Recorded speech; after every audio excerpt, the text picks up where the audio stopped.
मी अनंत पाटील होकर्णा, तालुका औराद, जिल्हा बिदर। माझा भाऊ चंद्रशेखर ज्ञानोबा पाटील होकर्णा यांच्या मुलीचं लग्न 2 मेला झालेलं होतं। 6 महिन्यातच तिची सासू सासरे नवरा आणि नणंद या सर्वांनी मिळून तिची हत्या केलेली आहे। 19 डिसेंबरला ही हत्या झालेली असताना सुद्धा आज 24 दिवस झाले तर पोलीस प्रशासनाने त्यांना अटक केलेली नाही। एक फक्त नवरा त्या मुलीचा अटक झालेला आहे आणि बाकीचे अटक झालेले नाहीत।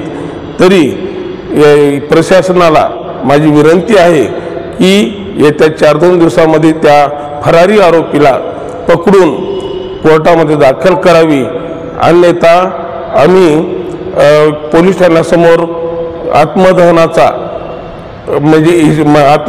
आंदोलन करू आणि याकडे महिला आयोगाने सुद्धा लक्ष द्यावं ही माझी विनंती आहे।